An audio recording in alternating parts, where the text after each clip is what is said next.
Where are you from? I'm in Maryland, right near DC, right now currently, but I'm moving to San Diego in August. So I'm Nice. excited for You're that. originally from Michigan area, correct? Yes. Yeah. Well, first of all, thank you so much for agreeing to this call. I think this is like the third time now, which in my Navy days, if you did anything more than once, it's considered a tradition. So this has officially become a Navy grade tradition for us. The Hyuk tradition. Yes. For folks that have not attended before, can you give a brief introduction Yeah, about so yourself? you guys know my name. Spencer, Spencer, Dr. Nadolsky or Dr. Spencer, whatever you want to call me. I'm a board certified family medicine physician and obesity physician. Grew up with a big history of sports. My dad was a wrestling coach and also the chemistry biology teacher. Brother who's 4 years older than I am, big time athlete and helped shape my career. So I basically used a lot of exercise and nutrition science to get really good at sports. And then went to college, played football and wrestled at UNC Chapel Hill, and wanted to go into medicine and didn't want to use that nutrition exercise science to help other people with performance. I wanted to help people get better their health. So when I went to medical school, I uh, studied for that. Thought about doing endocrinology, which was like hormones, but I wanted to do more preventive medicine, so chose family medicine and with a focus on obesity medicine specialty. So now my big thing is promoting all over the internet using technology, uh, the idea of nutrition and exercise, simple, not complex stuff, as basically as medicine. And now I'm doing Now, telemedicine. now that you mention internet, so about a year ago, approximately, you left a physical doctor's office practice to practice medicine online. Can you talk about that a little bit? Yeah, so back in the, let's see, 90s is when hospital systems started buying up private practices, basically saying, doctors, you just have to focus on being doctors. You don't have to worry about being business owners. So, and doctors said, yeah, sure, give us a salary, and we'd rather just be doctors and not have to worry about paying the janitors and office managers and all that stuff. Unfortunately, what happened is that they lost uh, their autonomy, and so now the big hospital systems control everything.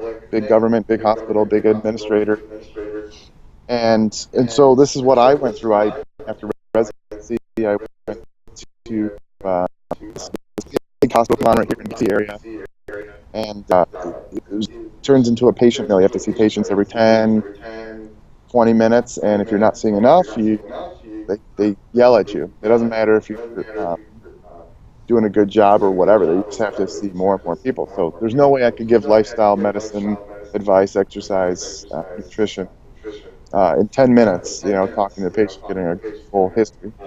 So this company, SteadyMD, came to me and said, hey, you got a big internet following, mostly fitness type of minded people. You want to see if people around the nation would sign up to be your patient? And I said, yeah, sure. I made a post and like 400 people around the nation signed up. So they said, hey, we'll give you a full-time job. We're a startup company. We're trying to grow. So you're the first time we're ever get, people that actually signed up for this idea of having a primary care doctor online. So I quit that job, thank God. And now for the past year, I've been doing this. It's concierge. It's just $99 a month, and you get direct access to me via the phone. You can Skype with me. Basically, it's Zoom. It's a HIPAA compliant app, but yeah, I can do things like prescribe medicine and help with lifestyle, um, exercise, nutrition, and but mostly it's helping things like just making it easier for people so they don't have to take a half day off work to go to the doctor. They don't have to call and be on hold with the front desk, or et cetera, et cetera. So the other thing is having a like-minded doctor, so people that are into nutrition and fitness using it as medicine could then have a doctor who's into that as well, and it breaks down the geographic barrier. So that's what makes it Right. So nice. now, um, this is not meant to replace health insurance completely, correct? Right. So that's one thing that it's more of a, like a direct primary care. So yeah, you'd always want to have some sort of insurance to where like if you need specialists, you're going to need insurance. That's more comprehensive. But if you're relatively healthy and you just wanted a doctor there for little questions, you'd have like something like catastrophic insurance, where if you got in a car accident or something else really bad happened, it's just like 5,000 or $10,000 deductible, where it wouldn't completely bankrupt you. So yeah, it does not take the place of insurance. Okay. So who is this best suited for? Someone with maybe ongoing issues that need ongoing, steady Yeah, sort of care? yeah. So actually, because I'm technically an employee of them, but I they gave me part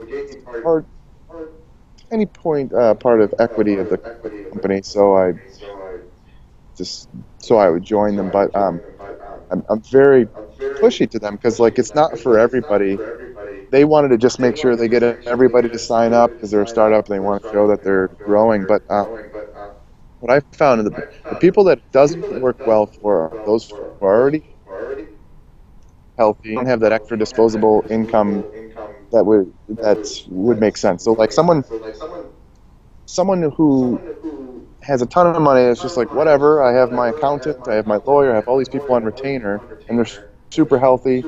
Yeah, that probably makes sense. But the people that it really works well for is they have blood pressure issues, thyroid issues, type 2 diabetes, prediabetes, cholesterol, those types of things, even depression, at least mild to moderate depression, not severe depression. You'd want to see a psychiatrist for that. But people that it's like they don't want to have to keep going to the doctor every couple months to get their medicines adjusted or monitored. It's like all they need is somebody like to text with and be like, "Hey, it's time to get time to get labs updated. Can you do that?" Boom, through a text, I go, "Boom, sure." Labs are ordered. They go get them done, and I review them, and then in a couple days, and text them everything's good, or hey, let's hop on a call real quick.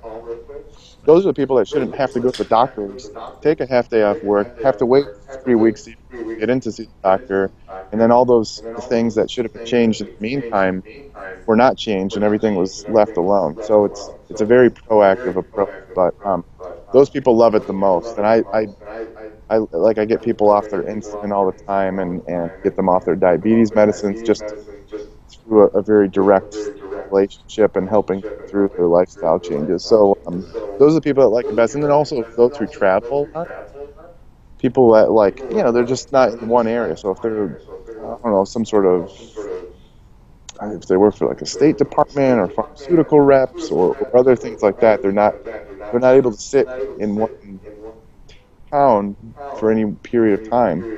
Right. They like it too. Okay.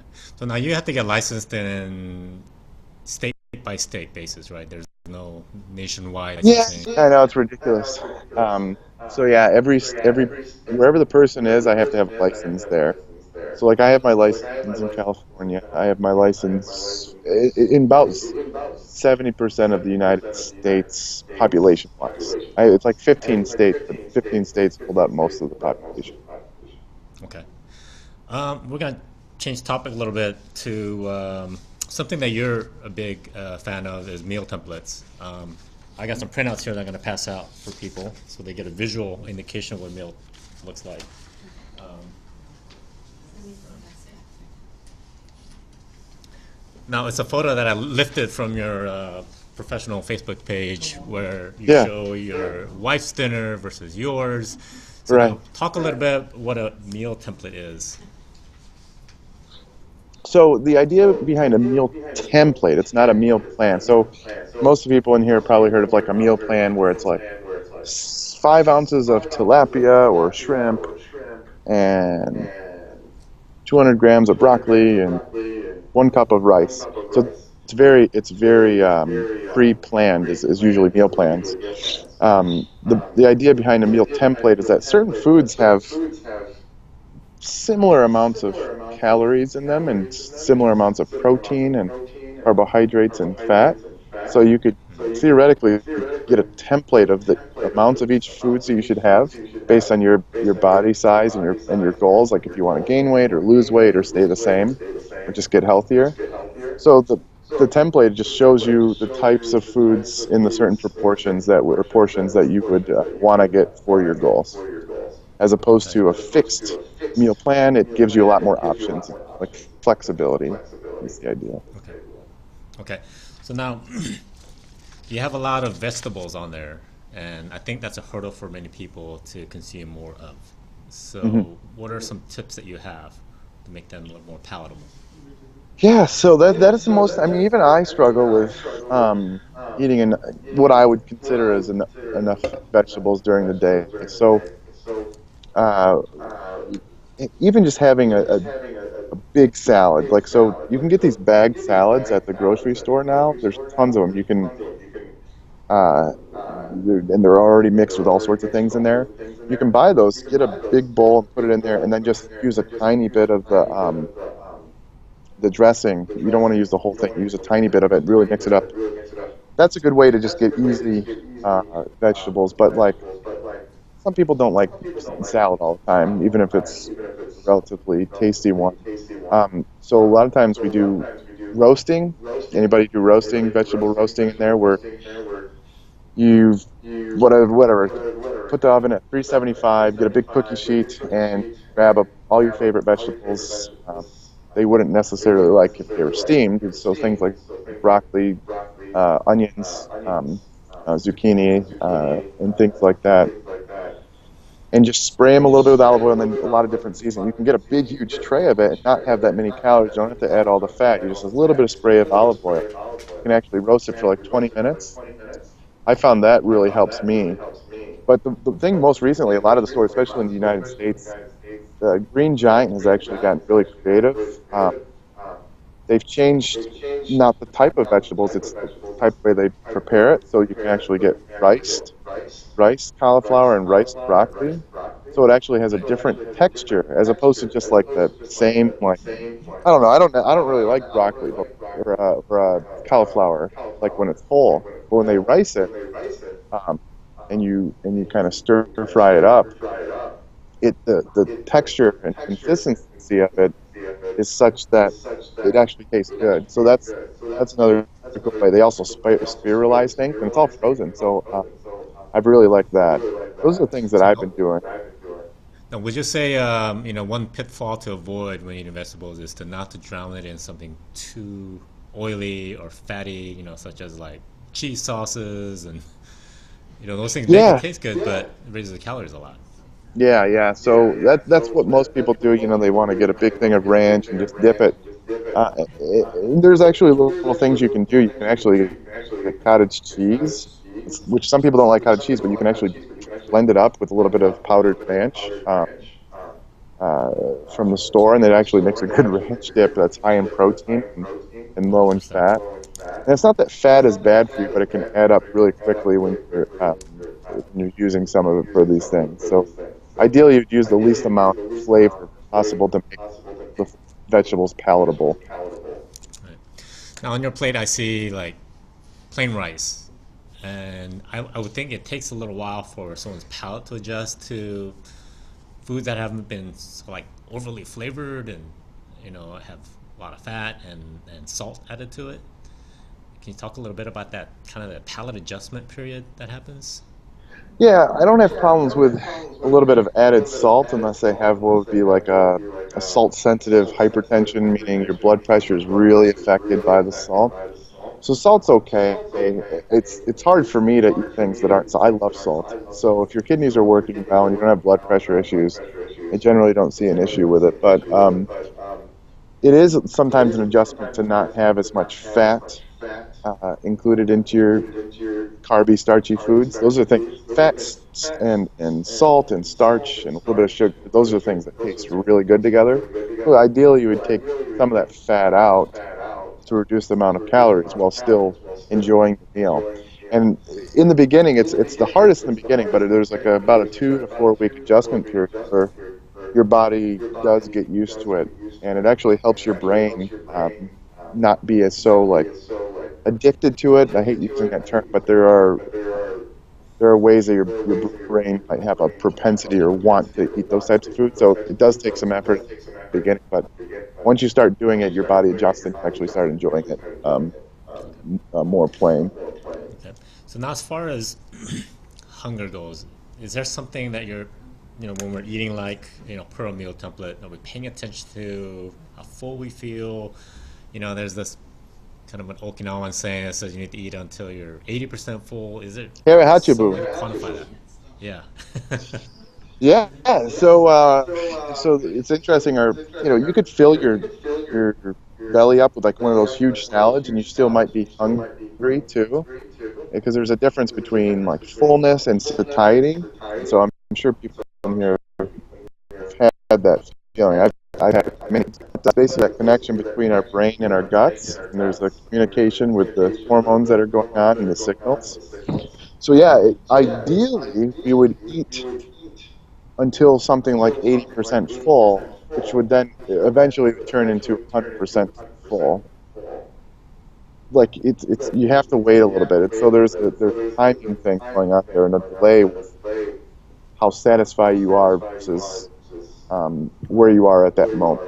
And So it there's does a take some mindfulness. so there's a bit of a time delay then, for the signals to get to your brain, signaling that Yeah, it you're is. ready to go. It is. People say about 20 minutes. It just depends. Like there are a lot of times. I mean, and it's easier said than done. But if you're thinking about going for seconds, one rule might be, all right, you can get seconds, but you have to wait 10 minutes.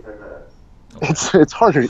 It's way easier said than done. Like, yeah, just wait 10 minutes because I mean I know that I'm like, oh my God, I need that right now. And then if all of a sudden I start talking with my wife or whatever, and then I wait for a little bit, and then I'm like, you know what, I actually don't need it. It's just it takes us. There is a delay, and we just want our food now, now, now. Talk a little bit about desserts. Is there any room for desserts in the meal template at all? Yeah. So the way I try to set it up, like obviously, if you look at the meal template itself, there wouldn't be room for it. But I have what's called a diet template, which then if you follow each meal template, you'd be allowed a, s- a certain amount of calories for whatever you want. And so if you follow the meal template for each meal, then you would have room for a snack or a dessert, depending on what that is. I wouldn't recommend eating a large dessert every night. It would be hard to um, get out of that habit, but you could save it up and then have a dessert once a week or something like that. It just depends on the person, but yeah, What there's I definitely noticed is that there's been times when I had a fairly satisfying meal and there's a dessert, and I don't really want that dessert that badly, but once I have one, I feel like having more. yeah, What is exactly happening there? yeah, yeah. It's there are a few things that could be going on. There's certain parts of the brain that really drive us to like certain foods or want certain foods. So it could be a dopamine response and that type of thing. Once you get a hit of that, we get these rats. You see these studies when we go to these conferences, and the researchers show these rats, and they show parts of the brain where they use a light and they signal it, and they start eating voraciously. So the same way that you would have like one of these pieces of desserts, it would hit you would send a signal to that part of the brain, and maybe your brain would go, "Ooh, I like that. I want more of that." Yeah. So, you're moving to San Diego here soon. What's the timeline for that? When are you moving? You said June? August 15th. Okay. So that's now your wife is a doctor as well, correct? She's a Navy neonatologist, little baby doctor. Oh, I see. So this is a permanent, well, semi-permanent move for you then. Yes, this is it's for 3 years for sure, likely 5 years. If we like it, we'll probably stay for good. Oh, that sounds great. So you'll be only like an hour and a half from us. Yeah, I'll just Due show up in south. person. Yeah, sounds great. I'll buy you lunch. All right, nice. Um, hey, I was chatting with you about a week ago, and I got my annual physical. My doctor sent me the test results, and I'm gonna be a little selfish and talk about my results, and maybe it'll help the folks in this room as well. But she just said, Yeah, everything looks good. But when I actually look at the numbers, I'm actually, outside the upper limit on some things, and I'm wondering if they're, things of concern. Well, first of all, I'll go through cholesterol because that's something that everyone gets when they do an annual physical. It's risen by about 30 points compared to my previous reading. It's 171 total cholesterol. That one's within, but it used to be 141. So I don't know if that's a cause of concern or. And my HDL is 86. So And there it's can an be a lot of LDL. fluctuation. What was it last Sorry, time go before? ahead. I think it was low 80s, the HDL. So HDL didn't really Okay. change. It's the LDL that went up, looks like. Yeah, so there can be these mild fluctuations based on just what you ate in the past few days, uh, or if something else is going on, and there could be even a margin of error. So with you being in that, you're already in a low range. I mean, that your HDL is great, and that total cholesterol, it's not even that high anyway. Even if it were before it was 140s and now it's like 170, that's still not bad at all. That's really good actually.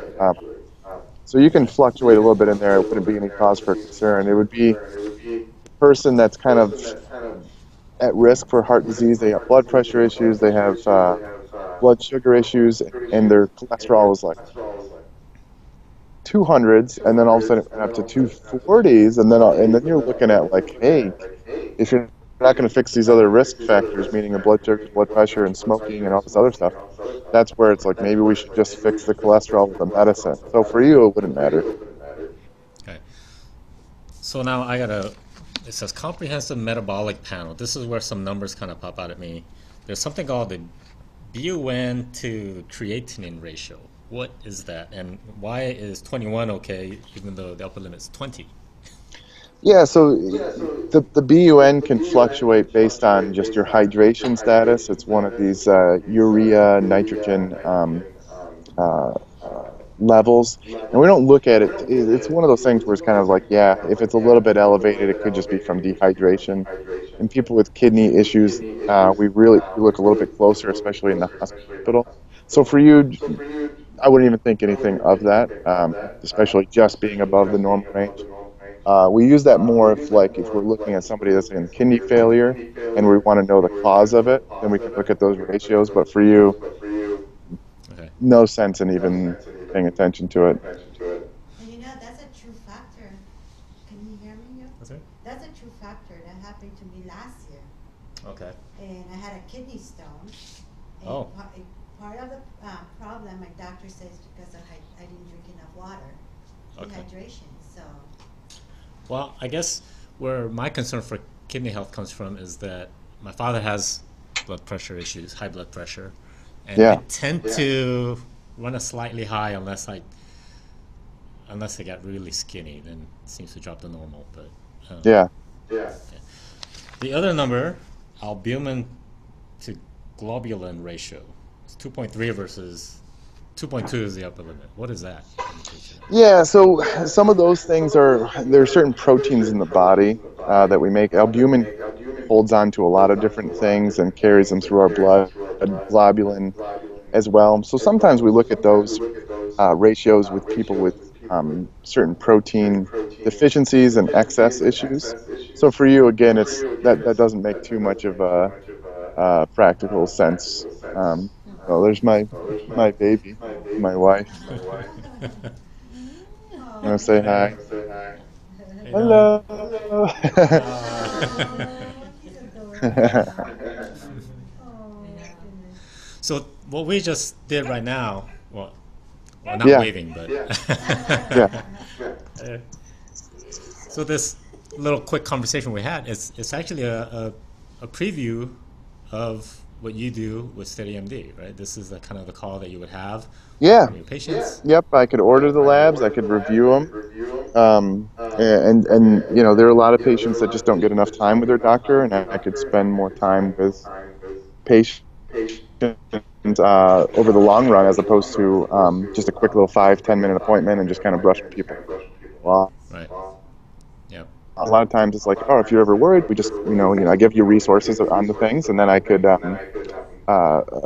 follow up with another blood test in the future, and just, monitor things, because a lot of these things will fluctuate and go up Right. and down, and some patients get worried about them, but a lot of times it's just minor fluctuations in lab variance.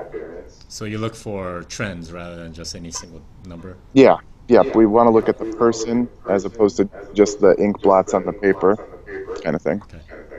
Okay. Well, I want to be respectful of your time, so we got a couple minutes. I don't know if anyone has any questions for him. Something that's Juicing, is juicing good? Will juicing substitute all the vegetables? Oh, good question here. Lydia here has a question about juicing, and I think you had a graphic about juicing just yesterday. I just posted. Yeah, I think I just posted it today. It's not necessarily bad for you, but the thing is, you'd want to be mindful that, like, if you're just adding it to your diet, you will be getting extra calories. But if it helps you get your fruits and vegetables in, it's not necessarily a bad thing. It just you'd be getting rid of some of the really yummy, good, healthy fibers and stuff like that. You couldn't have done that when you were working in the physical hospital, right? Have a Right. kid in your lap. Exactly. Anyone else have any questions, comments? What kind Oh, of website? I think we're good. Website information. Oh, website information. I think I couldn't an email out, but quickly. Yeah. No, DrSpencer.com and then SteadyMD.com is good. Okay. Well, thanks so much, and I'm looking forward to seeing you when you move out in August. See you. Yeah, we'll hang out. All right, sounds Thank great. you. All right, Bye-bye. thanks so much. All right, have a good rest of the day.